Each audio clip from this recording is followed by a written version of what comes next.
Dear friends, welcome back. Today we are going to discuss about the heat load calculation.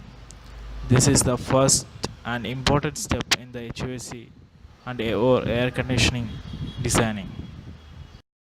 Heat load calculation is the estimation of all kind of heat that is generated within the space or which penetrated into the space.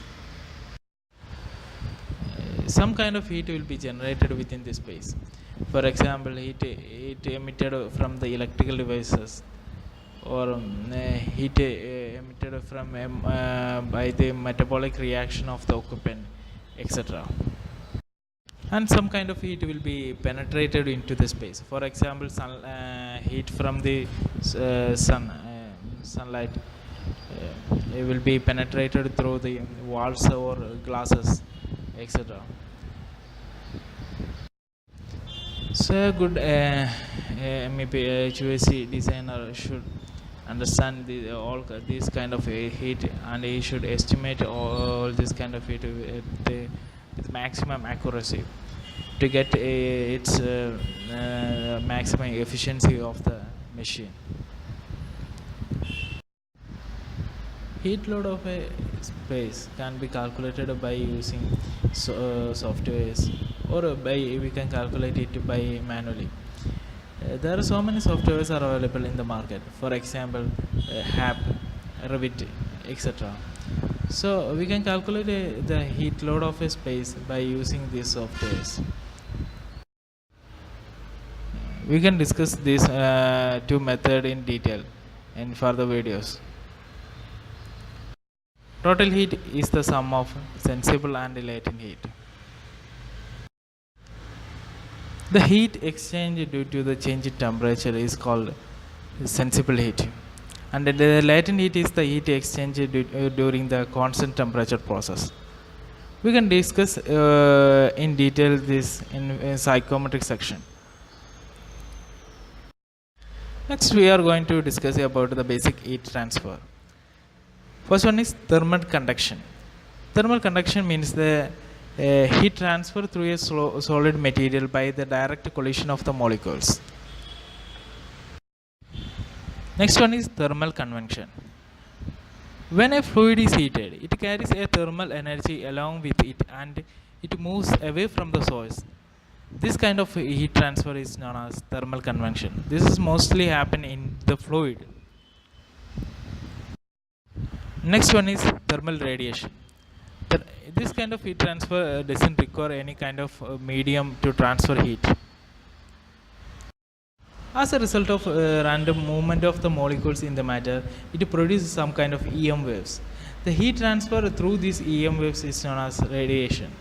This doesn't require any kind of medium to transfer heat. Next, we are going to discuss about the Fourier law of conductance. This is the basic law of heat transfer. This is one of the basic law of heat transfer.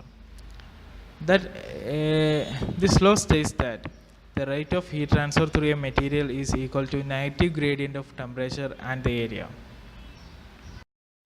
That is, Q is directly proportional to A into rate of change of the temperature, where Q is the heat transfer and A is the area and delta T is the temperature difference.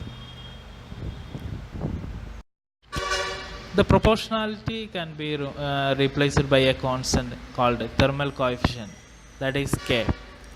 Now the equation will become Q is equal to K into A into the rate of change of the temperature, that is which is equal to K into T2 minus T1 divided by L into the area.